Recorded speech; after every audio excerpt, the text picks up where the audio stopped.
What would Saria say if we told her we're going to save Hyrule? Well, I haven't saved Hyrule yet, but I have saved and reloaded, so we're back here in the Kokiri Forest where the game began. Just quickly before we do anything else, I just wanted to show off that this notice board that I pointed out in episode 1 now works. Link's records. Spiders squished, 13. Largest fish caught, £0. Well, everything else is going to be 0 because I haven't done any of the mini-games that this is recording. But still, it's quite cool that you can come back to Link's house, see not only your Skulltula account, but various other activities recorded here as well. I like to think that Link's so proud of the things he's doing that he manually records them every time he's back here. Because yeah, every time you save and reload, if you're child Link, you'll spawn here, and if you're adult Link, you'll spawn somewhere else more relevant to him, which we'll see later. But yeah, we're back in the Kokiri Forest, because as Navi suggested, we should go and see Saria. But before we do that, first things first, I'm actually going to put on the Deku Shield, just feels a little bit more right while we're here, and also it'll be useful for a couple of things later. But I just wanted to talk to a few of the Kokiri and see if any of the dialogues changed since we've now spoken to Princess Zelda and we're kind of more aware of what our quest is. Saria wanted to see you. Did she find you already? So yeah, we do have different dialogue. So I guess it's worth talking to a few different Kokiri. What's this guy saying? You have a cool slingshot, huh? You know what's cool about it? Okay, thank you. It's more instruction manual stuff, but thanks anyway. What about this girl here? Saria said she's waiting at the usual spot. So we don't know where that is yet, but yeah, Saria has her own special favourite spot somewhere in the Lost Woods, which we'll go and explore later on. What do you say? Oh, you're okay. You didn't leave the forest after all, did you? Hinting towards Link's true nature, because yeah, the Kokiri, as he mentioned in episode 1, die if they leave these woods. Yet Link didn't. We visited Hyrule Castle, and now we're back, very much alive. I can teach you about... Oh, okay, right, you're an instruction manual person. I think all of these are, actually. These are the know-it-all brothers who teach you about various things. They do have different dialogue later on, but not at this point in the game, so there's no point talking to them. Let's see. I'm not going to spend too much time here, but it is cool how the dialogue changes, you know, between Link and the Kokiri at different points in the game. Jumping is going out of style now. I'm crazy about doing backflips. Can you do one? I'll give it a go. There you go. Nothing in Saria's house, I expect. Yeah, just hearts. Okay, let's make our way towards the Lost Woods. I think there's probably no point in talking to anyone, considering, yeah, Mido's not at his usual spot. There's the girl up there, but... Oh, come on then. I'm going to be annoyed otherwise, because I'm going to be stuck wondering what she would say at this point in the game. So let's go up. That's, again, I know I've said it a few times, but that's kind of the point in this playthrough of the game. It's not a speed run or anything like that. It's just taking it very slow and absorbing as much of this game as I can. If you want to go to the Lost Woods, you'd better equip the right gear. Hee hee. That's a little bit of a strange remark, because we don't really need any particular gear to head to the Lost Woods. Other than, you know, ourselves. I don't know, we need... There's additional things we can get in the Lost Woods that we need the slingshot and various other things for. But yeah, confusing comment. But let's head up here to the Lost Woods. The Lost Woods. So we could have been up here right at the start of the game. You can... One of the great things about Ocarina of Time's opening section is it gives you a lot of freedom and doesn't kind of keep you on guardrails too much. It kind of lets you go to places like this that wouldn't have done anything. Like, we couldn't do anything in the Lost Woods at that stage in the game. But of course, one of the most iconic songs in the whole Zelda series began here in Ocarina of Time's Lost Woods. Just beautiful. So yeah, when the Deku Tree at the beginning of the game was talking about the Kokiri Forest acting as a barrier, protecting Hyrule from outsiders, I can't help but think he was specifically referring to the Lost Woods. This maze-like forest where if you don't know the way through, or perhaps if you're not one of the fairy folk, if you're not meant to be here, you'll become lost. For example, if we head through this, we re-emerge in the Kokiri Forest. Just like in Breath of the Wild and Tears of the Kingdom, if you don't know the exact path through, you'll respawn at the beginning of the Lost Woods, which is really cool. This isn't the first time the Lost Woods appeared in the series. They actually go all the way back to Zelda 1. There's like a maze forest area of the map, which works very similarly to this. You need to know the pathway through the woods, otherwise you won't make any progress. I don't know, this is, I suppose, one of the most dated parts of Ocarina of Time. This kind of 4-pathway Lost Woods, where these, I think they're meant to be tree trunks, like fallen trees or something, but I always thought they looked like, you know, tubers or something like that. They look very strange, and this is something that I can imagine the remake of the game will change. We know in earlier builds of Ocarina of Time, in kind of but before the game released, they were intending to do something much grander for the Lost Woods. There's all these early screenshots of Link in a big misty blue forest, very similar to the one we eventually saw in Breath of the Wild.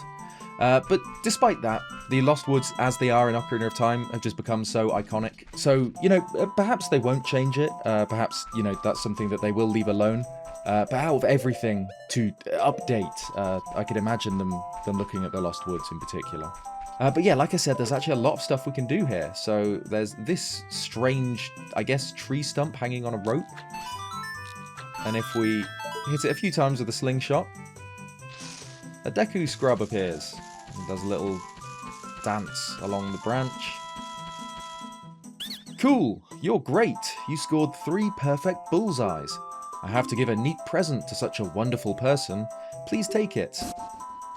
Hey, and we get a bullet bag. So the second upgrade for this, which means we can now hold 50 bullets for our fairy slingshot, which is really cool. And also if we hop down here, there's this, a kind of stage area. I always love these kind of god rays, the sunbeams coming down here. And if we stand on the tree stump, some Skull Kids appear. And I think they want us to pull out our... Okay. This one then. Yet another rogue Deku Nut. Follow along with our song on your ocarina. We'll lead you into it. So, yeah, this is a memory minigame. With these 2 Skull Kids standing here with their recorders, or their flutes, I guess. Play along, and we have to follow with our ocarina, which I always find ways to mess up. But yeah, these are the first appearances of Skull Kids, obviously, in the series, who did appear in Ocarina of Time, although they're a little bit more forgettable here, and they're better known for their appearance in Majora's Mask, or the appearance of one Skull Kid in particular in Majora's Mask. That was quite a nice session. As a token of our friendship, please take this. And we get a green rupee. We are so rich. Do you want to play some more? Sure. So yeah, we need to play this minigame a few times, with it getting progressively more difficult, with more notes added to the memory game, for us to get the reward that we want from this. But yeah, this is the first appearance of Skull Kids in the series, and they're so fascinating. I'll get Navi to examine them in a second, but she guesses correctly that this is what happens to children who become lost in the Lost Woods, which turns them from kind of forest imps, like childlike, mischievous, forest spirits, into something really quite dark. Later on in the game, we'll meet an enemy called Stalfos, which is again an enemy that goes all the way back to Zelda 1, like the Lost Woods themselves. They're skeleton warriors. And that they're implied or suggested by one of the Kokiri. Nice. Okay, we'll go into the third one now. To be what happens to adults who become lost in the Lost Woods. Okay, this one's more difficult. Right up A. Whereas the Skull Kids are what happens to children who are lost. And indeed, their Japanese name isn't Skull Kid. It's Stal, just like Stalfos or Stal Children, who we saw in Hyrule Field. The Japanese name begins with the Stal prefix. Yeah, they're Stal Kids, which, strengthens the idea that these aren't just forest spirits, they are undead. Okay, alright, I messed that one up. I couldn't remember which one it was. Okay, let's go again. yeah, these are the undead spirits of lost children, which is really, you know, quite morbid. And it kind of adds a dark twist to their childlike, you know, pranks and like the nature of, you know, that we're seeing now. You know, they love music and games because they are children, which is quite horrifying. And the only people that don't become lost in the Lost Woods are, of course, the Kokiri, who aren't actual children. They are forest spirits, and Link, who doesn't get lost, of course, and we can assume that's either because he correctly guesses the way through the forest, or perhaps because he's being guided by Navi, a guardian fairy, prevents him from becoming lost in the Lost Woods and meeting this terrible fate. In essence, the Skull Kids are the true counterparts to the Stalfos. These are the true Stal children in the game, rather than the Stal children we see in Hyrule Field. No! Too bad. Okay, alright, let's do it one more time. Follow along with our song. Alright, right A down. Okay, this is almost... Okay, that was just me being dumb. Okay, follow along. This is the last time. We got this. Right down. Okay, all right. We've got a nice start because that's the Sun song. There you go. Do do do. So that's really easy to remember. So we just need to go from there. So yeah, I guess they're pranking me at the moment by, you know, giving me an impossible mini game. Which again, like I said, we're never really told what Stal children are. But they are diminutive skeletons, although later in the game I'll show you they're not always diminutive. But yeah, I think the simplest explanation for them is that they are the undead remains of those who lost their lives in the Hyrulean Civil War, whereas these, despite not looking skeletal, are implied to be undead children. But yeah, they're really creepy here, with these two pinprick eyes staring out from the darkness. Especially without the Lost Woods theme playing, and if you can forget that you're doing a memory game challenge, it's a pretty eerie scene. Okay, final one. So Sun Song, down, left, right, left, right. Okay, that's easy. I think I've lucked out with this one. Okay, so Sun Song, down, left, right, left, right. Too easy. That was quite a nice session, thank you, and this time we get something substantial, we get a piece of heart. Right, with that done, thank you Skull Kids, we can continue our journey through the Lost Woods. Yeah, so let's head through here and see what's in this next section. A strange doorway here, oh. Hey, over here, hoo-hoo! Link, good to see you again. Listen to this, hoot hoot. After going through the Lost Woods, you will come upon the sacred Forest Meadow. That is a sacred place where few people have ever walked. Shh, what's that? I can hear a mysterious tune. You should listen for that tune too, hoo hoo hoo. Do you want to hear what I said again? No, I'm all good. If you're courageous, you will make it through the forest just fine. Just follow your ears and listen to the sounds coming from the forest. Hoot hoot. Thank you. So, Kapora Gabora there with another hint. He's referring to the fact that if we threaten to go down a path that isn't the right one, the Lost Woods music will get quieter. And if we go down one that is the right path, it will get louder. The other, more obvious, I think, way to tell is that the wrong paths, you can see this kind of light thing. I don't really know, I don't have a word to describe that. You can see a bit of light in the middle, which means they're kind of more of an actual door, and that'll take you to the Kokiri Forest because it's the wrong way. Whereas the ones that are just pitch black are the right way to go. But quickly, I just wanted to point out that this strange stone door here, we can actually go through this, and it'll take us to Goron City, a place we actually haven't yet been, which is really cool. Although we can't do anything because there's big boulders in the way. But yeah, the Lost Woods don't just serve as a mysterious, mystical barrier. They're also magical in the sense that you can enter the Lost Woods and then leave in a completely different place. You can kind of use this place to teleport almost around Hyrule, which is what some people use as kind of an explanation for why the Lost Woods itself moves between games. So obviously In this game, it's in the southeastern corner of Hyrule, you know, near Kokiri Forest and the Deku Tree. What Navi's pointing to here is something that will take us to Zora's Domain, another place we haven't been.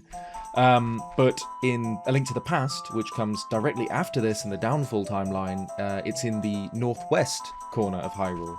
And people take the fact that the Lost Woods has this kind of otherworldly nature to it, where, you know, space doesn't seem to behave the way you'd expect it to in here, to explain how it moves around the world. But anyway, in this section, we can go left to find a small meadow. Now, this isn't the meadow that the... oh, should probably Z-target this guy. This isn't the meadow that the Deku Tree? That Kapora Gabora, sorry, was talking about. I surrender. In return, I'll sell you Deku Nuts. We're all good for the Deku Nuts. Otherwise, I'm just, I'll just waste them in other stupid ways. What are you selling me?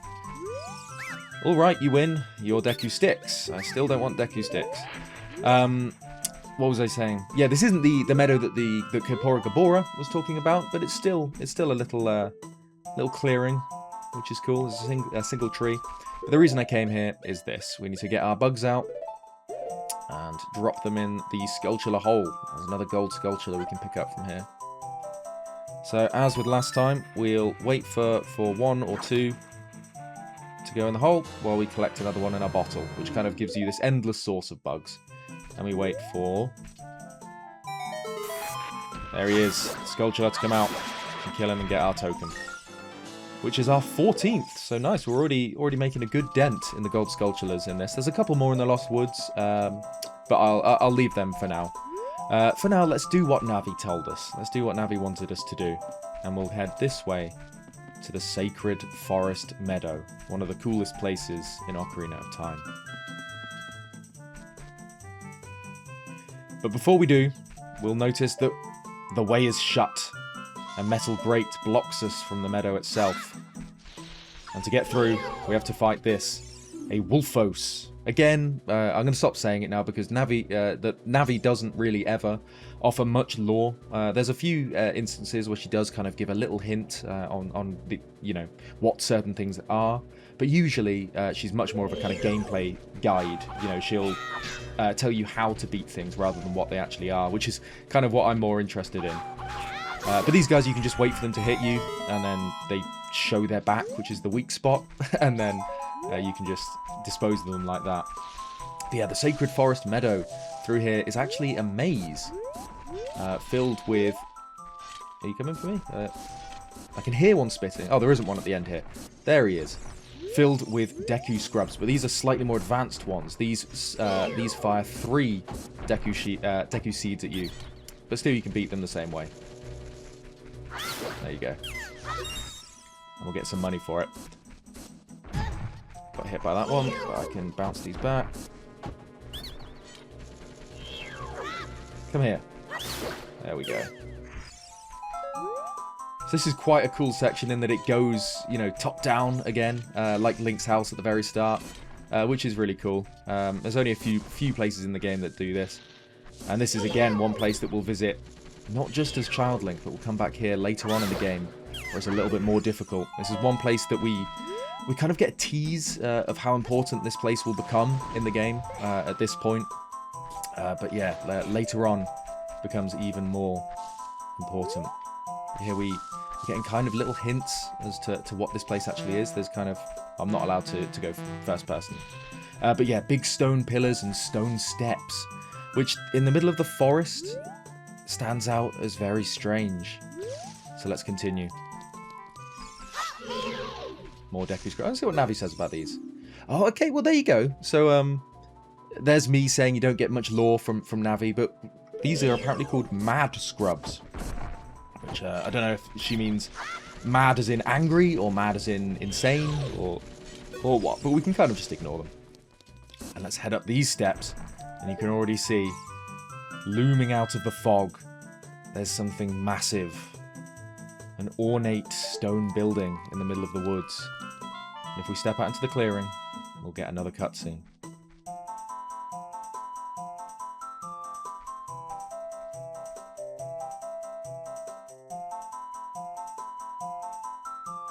So here she is, Saria, Our childhood friend playing her fairy ocarina.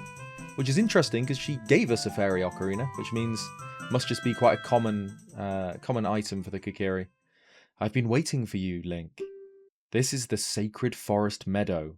It's my secret place. I feel this place will be very important for both of us someday.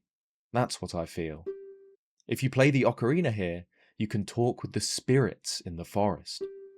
Would you like to play the ocarina with me? Okay, try to follow along with the melody I will play. Are you ready? As long as it's not like the Skull Kid melody, I think we'll be alright following along.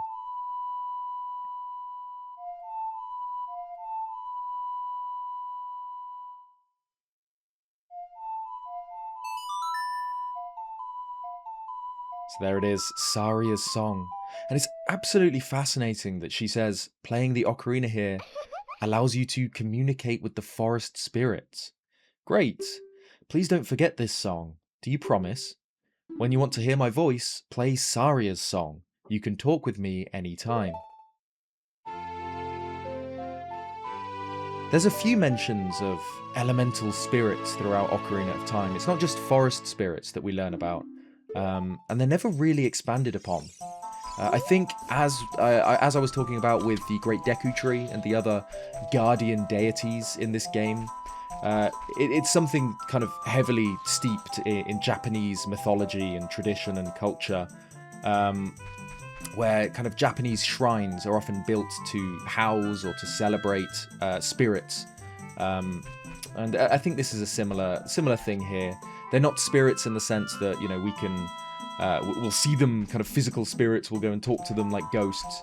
There's something kind of deeper and older about them. I wonder if she's got any extra dialogue. Oh no. Okay, thank you. I can hear your voice by talking to you. Yeah, here we go. This is one of my favourite moments in Ocarina of Time, which might sound strange to say, but it's just a tease of something incredible later on in the game, which I just think so effective. So Saria's secret place, sorry, I'll get a better look at it if we go here. Not look at that, that's not a great look. So Saria's secret place is here, just sitting in the shadow of these great old stone ruins. You see they're covered in kind of vines from the forest, almost like these stone ruins are slowly being consumed by the forest around it. And it kind of, you know, evokes all these questions. What was this place? Why has it been left abandoned and forgotten in the middle of these magical, mysterious, ancient woods? And these are questions that the game just leaves you with, you know, at the moment at least. We meet Saria here, and there's no way to learn anything about the ruins that she sat in, except for this foreboding, maybe inviting, I guess, doorway above her that suggests that at some point we'll be able to access the stone ruins and see what lies within. But such a fantastic tease for later on in the game. But anyway, we've got Saria's song now, which is incredibly useful for a couple of points in the game, and it's just an absolute banger, so, you know, never upset about learning that one. Let's not get hit by mad scrubs trying to shoot me. There we go. Will I get rupees if I hit you? I'd rather have a heart. No, Deku Seeds. What am I getting from you? Come here. Ugh. Fast mad scrub. Okay, give me a heart. Actually, maybe we don't need a heart. I've got a better idea for something that we can do to heal up. If we go in the middle of the Sacred Forest Meadow, there's a hole in the ground, and if we drop down, it's a fairy fountain. So these are dotted throughout Ocarina of Time. There's these, which are kind of lesser fairy fountains. I say lesser, but they're still absolutely beautiful. And then there are the great fairy fountains, which are a little bit more rare, and they'll give Link items and upgrades and things like that. But these are just spots, very much like the fairy fountains in Zelda 1. They're just for Link to return to heal up. I don't actually have any. Maybe I'll... do I want milk? Let's drink some milk. Let's get our calcium up. And then we can put a fairy in a bottle. But yeah, these are just kind of healing spots throughout the game. But they're just absolutely beautiful. Obviously, the fairy fountain music's just completely iconic. Let's put a fairy in the bottle. Nice. This tiny fairy is a reliable partner. He will revive you the moment you run out of life energy. Very useful. So I'm going to take that off C so I don't accidentally use the fairy, because they're useful to have. Yeah, absolutely beautiful. See, there's a kind of a statue of, I don't know, is that meant to be like a cherub? It's kind of a, there's a face clearly with hair and then 2 wings. Which considering it's a fairy fountain, it's not a stretch to believe that that's kind of an interpretation of the fairies themselves. But yeah, it's definitely kind of cherub-esque on these stone pillars here. Because the fairies in Ocarina of Time, they're just small balls of light with wings. We don't see what they actually look like. Various different adaptations or interpretations of Ocarina of Time have showed the fairy as something more, recognizable as like a traditional fairy, like Tinkerbell from Peter Pan. There's very old Ocarina of Time art that shows that was kind of the original idea for Navi. And then later on, there's different games in the Zelda series that took that kind of approach. The Wind Waker being the one that springs to mind most, has fairies as just these tiny little, girls in dresses with wings. Who get very sad when you put them in bottles, which, fair enough. It does feel a little bit cruel. But whereas these are just kind of these winged spirits, it's kind of easier to stomach. A couple more gossip stones up here that we can't do anything with. Just surrounded by the forest. Yeah, really, really cool place. But like I said, there's a couple more things we can do in the Lost Woods. That's not everything we had to do now. Although we don't have all of the items we need to do everything. Hoo-hoo! But first, did you learn an ocarina song from Saria? That melody seems to have some mysterious power. There may be some other mysterious songs like this that you can learn in Hyrule. If you hold the ocarina where a melody is necessary, a musical staff will appear. I recommend that you play a song you know. I also suggest that you play even when a score is not displayed, just like this. Hoo-hoo-hoot, hoo-hoo-hoot. Do you want to hear what I said again? Melodies you have learned will be recorded on the quest status subscreen. You should memorize these melodies. And off he goes. Thank you very much. Yeah, one of the coolest mechanics. Actually, I am going to just go the wrong way. I'm just going to reset back to Kokiri Forest. Because the things we want to do in the Lost Woods at this point are this way. So, would have saved us a little bit of time doing that. But here we get another Skull Kid here. Playing a flute on top of the same, slightly different, I suppose, kind of tree stump, but again with these beautiful rays coming down from above. I've always imagined that, this is kind of an N64-ism, and perhaps there wouldn't just be open sky above, and that's kind of beams of light coming through the forest canopy above. Always made a little bit more sense than just beams directly from heaven. But either way, if we hop up here, we can talk. Can we talk to the Skull Kid? No, we can't talk to the Skull Kid. And if we get close, he vanishes. All right. Sorry, guy. Let's reset. I was about to say, there is a way to make him tell you what he wants. I think maybe you have to play the wrong song. Do I have to reset the whole Lost Woods? Maybe I do. Okay. That was off to a bad start. So let's head out to Kokiri Forest and back in. He really didn't like that. They like their personal space, these Skull Kids. They don't like you getting all up in their face and demanding to know what to do. So yeah, I'll try. There is a way to get him to tell you what to do. I think if I pull out the ocarina and I'm just gonna, I don't know, spam some random notes. That's not quite Saria's song. There you go. So that's a pretty clear hint on what to do. Despite Saria's song being the theme of the Lost Woods, which we can hear all around us now. It's kind of, I suppose, like diegetic music, because Kaepora Gaebora describes it as the song of the forest, and it's what Link uses to guide him through. Still, this Skull Kid wants us to play it on our ocarina for him. So let's, that's not the right one. Let's go again. There we go. Let's play Saria's song. Never gets old either. You played Saria's song. You know Saria's song. We should be friends. Here, take this. And yet another heart piece, our 7th. Really useful. But yeah, this Skull Kid in particular, the one we just taught Saria's song to, is a particularly important Skull Kid. He's one to remember. because it's not even a fan theory. It's kind of basically established canon, or not even basically, that this is the same Skull Kid that causes all of the problems in Majora's Mask.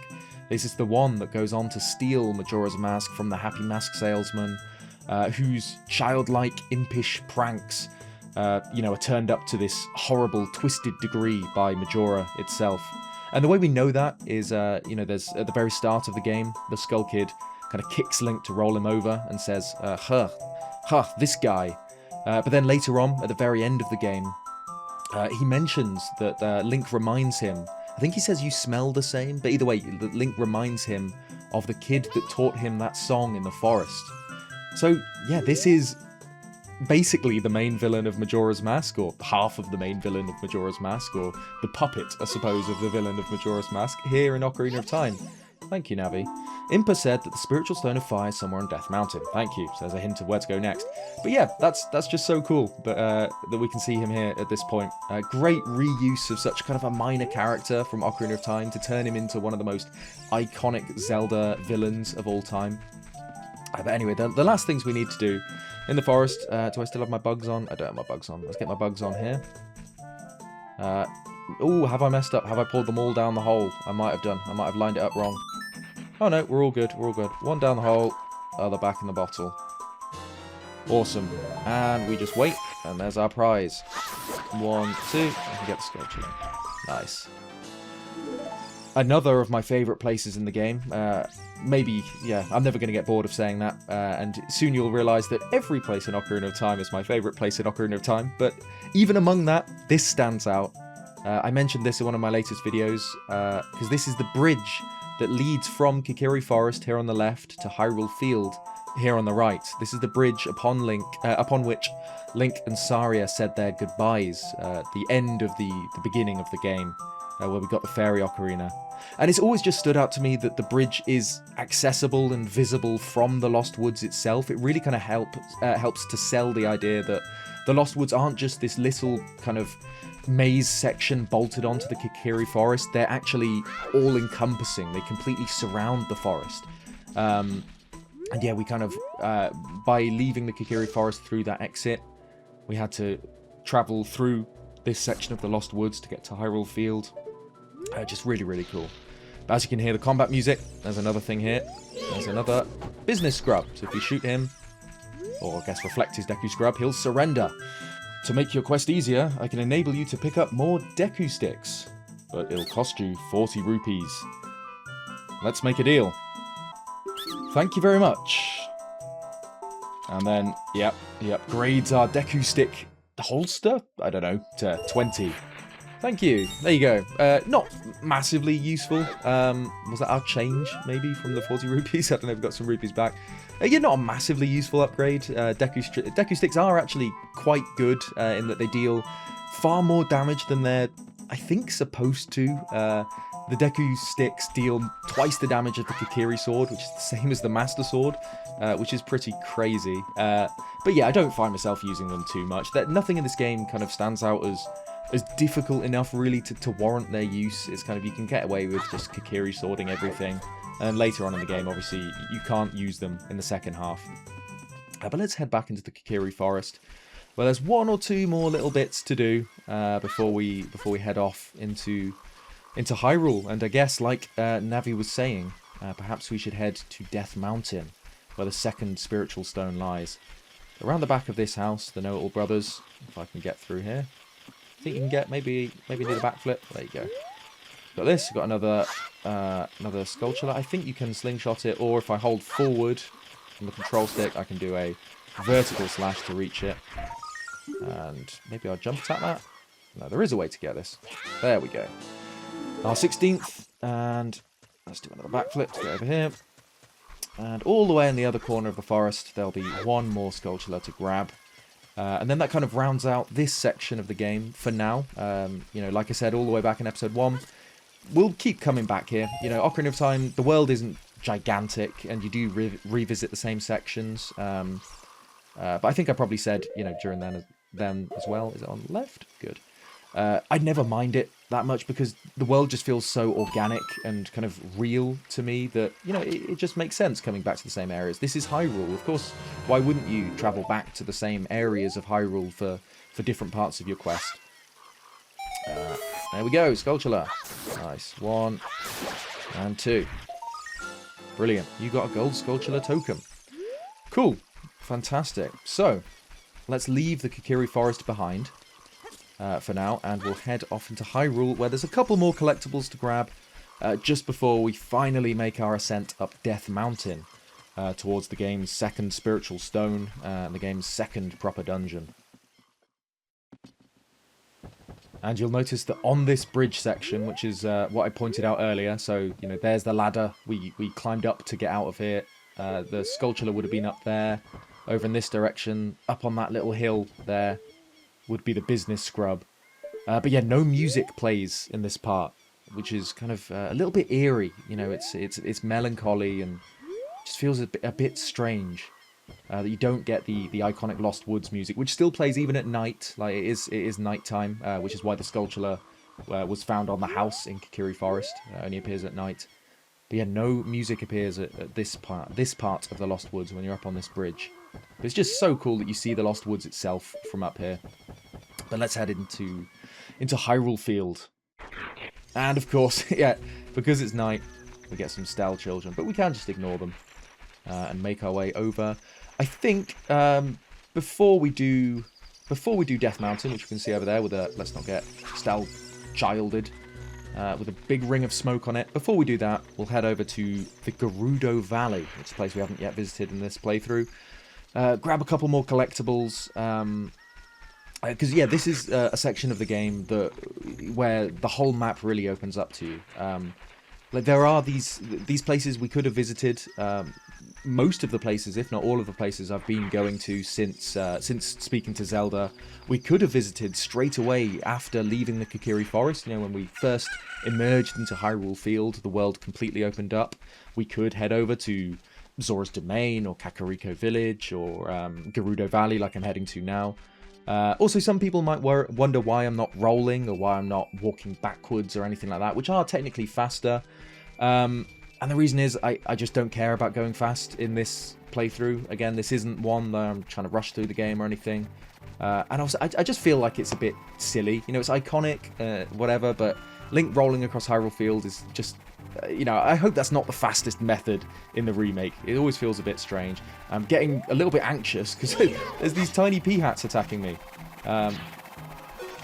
Who are, you know, and a big mother peahat up here, which I haven't talked about, but yeah, terrifying enemies. And that's not just speaking from, you know, my childhood memories of being chased around by these things. They are terrifying. There's some sort of, like, UFO quality to them in this game, which I don't like at all.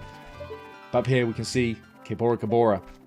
And we can't talk to him from here, but if we hop down onto the path, he might, bam, interrupt us.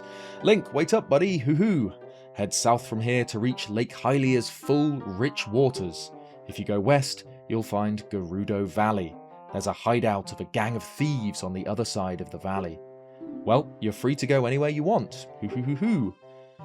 So, Kibora, missed his last dialogue there, but it's all good. Said what I was saying, but just in a much more succinct way there. You're free to go anywhere, which was something that made this game so special to me when I was a kid. You know, I talked about it a little bit at Lon Lon Ranch last episode. But this really was just kind of this whole world that I had, you know, on a cartridge. I could go into the living room and, you know, put on the N64, plug in Ocarina of Time, and it was just this world, you know, I could explore. I could go, you know, to Gerudo Valley, which as a kid I didn't understand what it was for. You know, you can't get across the ravine there that the river's underneath. But it was just fun to explore. It was fun to just walk around this world. Because it felt so real. And it's hopefully something that the remake can capture. But I should stop talking.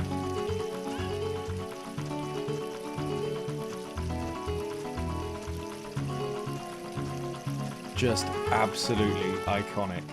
One of the best Zelda soundtracks, one of the best themes in any Zelda game, one of the most famous and popular songs as well, for good reason, yet weirdly one that's not been used again. It's kind of a one and done. They cooked up the absolute best theme of all time for the Gerudo Valley, for this one area in Ocarina of Time, and then never used it again, which is very strange. Also, I forgot that time moves in Gerudo Valley, so we've only got a couple of seconds left of the song, so let's soak it up.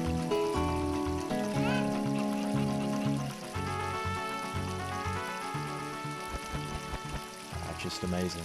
And also, as soon as we get to nighttime, we will see a gold Skulltula spawn here, so we might as well see the spawn animation for that. There you go. So they kind of just appear from nowhere. They kind of just start very, very tiny and then grow and grow and grow until they're here. I would shoot it with the slingshot, but there's no point. We can't get it yet because we don't have the boomerang to collect the token from the top of that waterfall. But there are still things for us to do in Gerudo Valley. What does this sign say? No diving allowed. It won't do you any good. Screw you, sign. I'll do what I want. We will be diving, actually, as a matter of fact, pretty soon. But first, just want to see what this Gerudo guard says. The Gerudo's fortress is located beyond this gate. A kid like you has no business there. So this is the first Gerudo we've seen in the game that isn't Ganondorf himself, who, like I said, is the only male Gerudo, and he's their king and kind of their god. He's kind of worshipped by most of the Gerudo, but the rest of them are all women, warrior women at that, and they're known in Ocarina of Time as thieves, a gang of thieves from the desert, and their hideout is just beyond here, which Child Link can't access. We only see that later on in the game. Although there are hints that suggest that Child Link was originally meant to visit Gerudo Fortress. Mainly the fact that there's a piece of heart in there, but only as Child Link, not when you're Adult Link, which kind of suggests that maybe we were meant to visit that earlier on in the game. But yeah, anyway. Let's grab a cuckoo, and there are a few things we can do down here, which is this big river. If we can just see, yeah, at the bottom there. So it's actually the same river that we've seen all across Hyrule. I'm just going to go all the way across here first. So it starts up in Zora's Domain, then kind of travels past Kakariko over that little bridge that we crossed to get to Kakariko. Then through Hyrule Castle Town's moat. How do I put you down without throwing you? Did I throw you off? No, we're all good. Hey, we'll grab that. Piece of heart. Collected 8. Oh, and he did fall. Okay, does that matter? I think that does matter. I think we'll have to come... Well, I mean, we'd have to come back anyway. You have to do multiple trips to get everything in Gerudo Valley, so maybe we will. You can just see in the distance, in the waterfall there's another piece of heart, and there's some other things down there. But anyway, this seems like as good a time as any to do a big dive. And just like in Breath of the Wild, he's got a proper diving animation if he jumps above deep water like that. And let's head down. Like I said, so this is the Zora's River, which goes all the way across Hyrule and eventually feeds out into Lake Hylia. This huge body of water full of these guys, full of Octoroks. What does Navi say? Bounce back the rocks. Yeah, these are kind of just water Deku scrubs, I guess. They work the same way. Pop into some bubbles. Tektites as well, who we haven't seen yet. We'll see more of those on Death Mountain. Kippora Gabora watching us from over there. But yeah, this is the reservoir that all of the water of Hyrule empties out into. So Zora's Domain is the source of all Hyrule's water. And it travels all the way across the kingdom, down the river, and it empties out here. I need to put on my bugs, and we'll pop them in here. And this is the Lake Scientist's house, which I don't think we'll visit at this point, but becomes useful again later on. Let's pick up one of these guys. And just like before, we'll let the other go in. And we'll get our... When he comes out, our Skulltula. Nice. Come here. There we go. Maybe I'll just quickly show off what's in here. Why not? While we're here. What does the sign say? Lakeside Laboratory. Daily trying to get to the bottom of the mysteries of Lake Hylia. Lake Scientist. Well, mysteries of the lake. That sounds right up our street if you're watching this Let's Play. So let's see what's in here.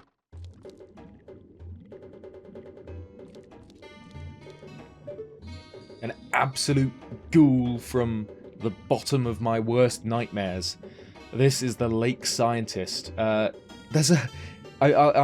probably going to misremember or misquote this, but there's some sort of interview with, I think, the character designer of Ocarina of Time, where someone came in when he was working, similarly to the Eiji Aonuma story I told earlier on, and he said, all the characters you make look like freaks.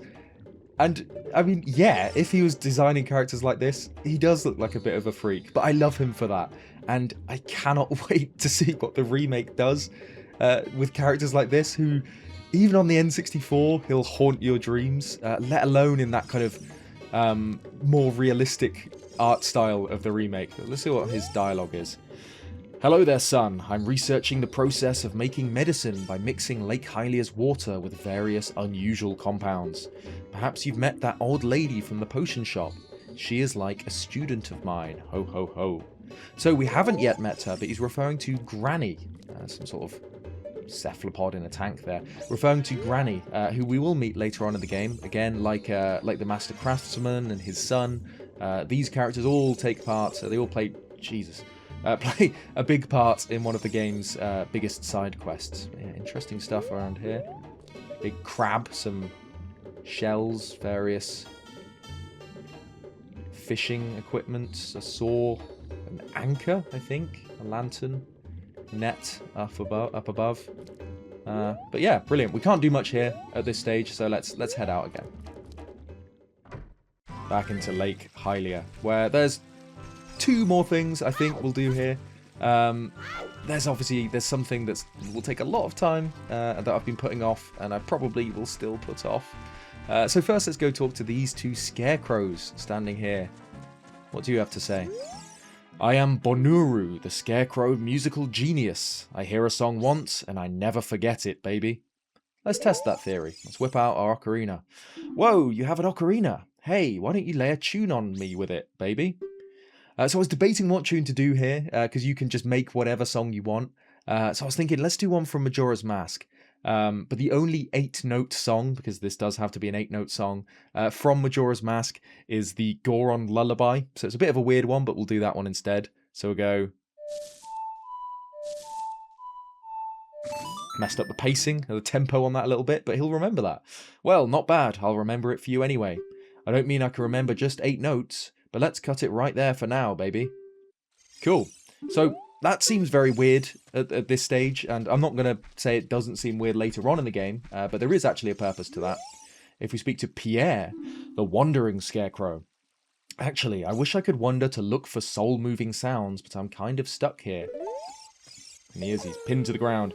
But he won't be stuck there forever. We can use the Scarecrow song later on in the game to do various things. But while it's night, hopefully still, if I can make it across Lake Hylia while it is still night, make note of that little bottle there on the lake bed. That'll come in useful later. Hopefully if I can get all the way across the lake during night, there's a Skulltula we can get over here. Maybe not, we'll see. I think it's on this island actually, on the left. Swim, Link, swim. Because the day and night cycle, again, I don't want to get this wrong. Correct me in the comments if I am wrong, but I think it's just a minute for the night in this game. So it really doesn't last very long. It goes very quick. Again, something I'm sure the remake will change if the world is kind of bigger. I'm sure the day and nights will take longer to pass as well. And we'll get that. You've got a gold Skulltula token. You've collected 19 Skulltulas.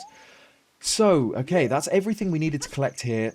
And I said I was going to put it off, but I think rather than squeeze it in at the start of next episode or something, I just want to start next episode and have Death Mountain to travel to.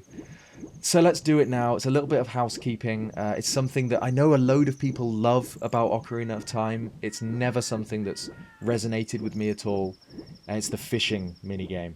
Oh, I need to go to a little bit of a lower... Can you even get up this side? You can. Okay, there you go. It's the fishing minigame, which we can find here. Let's read the sign. What does it say? Fishing pond. The fish are really biting today. Cool. In we go. The fishing pond. And yeah, despite this not being one of my favourite activities in Ocarina of Time by a long stretch, I can't deny how relaxing just the environment is. This secluded pond surrounded by a ring of trees. Of course, with the Kakariko village music playing as well. It's just so nice. You know, something that the remake obviously will have to include, and I'm really excited to see what it looks like in that game. Not quite as beautiful and relaxing as the fishing pond in Twilight Princess. That place is just kind of one of the best places in Zelda, for my money. But still, this place is pretty cool, despite me not loving what we actually do in here. Some other cool stuff here, like some shark jaws and drawings of fish on the wall. One of those posters like the one we saw in the shooting gallery, and a fish in a tank. The biggest fish ever caught in this pond weighed 6 pounds. The angler, the pond owner. So this guy. Well, do you want to go fishing for 20 rupees? Yes. Wow, you have a rumble pack. Today you can feel a vibration, young man. Okay, listen up. Walk up to the water's edge, and press Z to look at a fish. While looking at a fish, you can cast your line with B. Press A to break the line. When the lure drops into the water, you can wiggle it. If you're a novice, you can also use B. Reel in your lure with A, hold down A and R to reel it in faster. If you feel a hit, press A and control stick down to set the hook. After that, reel it in with A. Do I understand? I do. I'm so generous, I'll let you fish for as long as you want. However, you can keep only one fish. The biggest fish ever caught here weighed 6 pounds. Thank you, let's fish. So this guy, the pond owner, who interestingly keeps kind of scratching an itch there. He's based off a real person, someone that the Zelda developers knew. I think it's the owner of a restaurant called Bucket Mouth, which in a roundabout way led to the creation of one of the strangest Zelda characters. I'll throw my lore and then I'll explain what I mean by that. I know the big one starts in the middle. We want something. I don't think we need a huge one. We just need something bigger than 6 pounds, which I know that one looks. Does that one look big? Let's throw and let's see what we get with this. Let's just have a see what we get. See what takes a nibble. But yeah, in Link's Awakening, there's the phone houses around Koholint that you can call to reach Old Man Ulrira. Come on, big guy. Come on, take a bite. You know you want to. No. Okay, we've got this one who looks pretty small. I don't think this is going to beat the record. We'll reel him in anyway and see what it is. But you can go to Old Man Ulrira's house and pick up a phone. Okay, that's just... What's that, like a pound? 2 pounds. Okay, that one's just a tiddler. We'll throw him back to sea. Okay, let's keep going. Let's just throw into the middle and see what we get. Yeah, you can use Ulrira's phone to call out, and you'll get this bizarre line of dialogue. And it says, hello, I'm the Bucket Mouse. Which is bizarre. But it's actually a bad translation, and what they were trying to go for is Bucket Mouth, which is the name of a fishing shop the developers used to visit in Japan. And the owner of this fishing shop served as the inspiration for this fishing hole man here in Ocarina of Time, which is really, really cool. Come on, take a bite. Another cool story about the fishing pond. Are you going to go? Come on, yeah, you want it. Come on. Come on. I don't know, should I wiggle? Did I wiggle B? Yeah. That makes you right. Come on. Okay, he's gone this way. Come on. Come on. Wiggle, wiggle. Take a bite. Come on. You're thinking about it. All three of these are thinking about it. Come on. That one looks pretty good. The one below it. That's a small one again. I don't want you. This is probably the same fish I threw back. But yeah, another cool story about this is, let's throw that one back, is 3 pounds, no. This was actually created by one of the developers just in their spare time as like a hobby thing. Nothing to do with the actual game itself. But then, you know, he kind of spent the hours after work or something just kind of creating a fishing game with Ocarina of Time's engine. So I think he just loved fishing. So the developers added it to the game because they all enjoyed it, which is just really cool. So it was kind of this labour of love of one particular developer.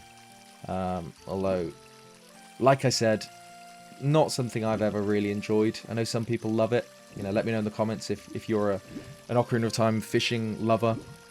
Yeah, for me, it's just never been my cup of tea, really. Okay, these two do look pretty big though, so we'll keep aiming in this section, try and get a bite. Because, yeah, we need to beat the current pond record, which we saw in the pond. That looks good. Okay, that looks good. I love the combat music as well when you get a fish on the line. Come on, we want this one. Yeah, we need to beat the pond record of 6 pounds to get our reward. which this one does look like it is. It looks big. Come to me. I've got it out of the water. Okay, that's got to be it.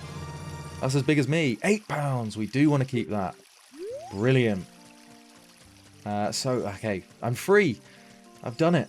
Never a part of Ocarina of Time I look forward to. Again, I know some people do. Let's hand it in. Another thing to note, actually, before we do, about this fishing pond owner is that he has a full head of hair. Sounds like a weird comment to make, but it will become relevant later. What do you want? Weigh my fish. Whoa!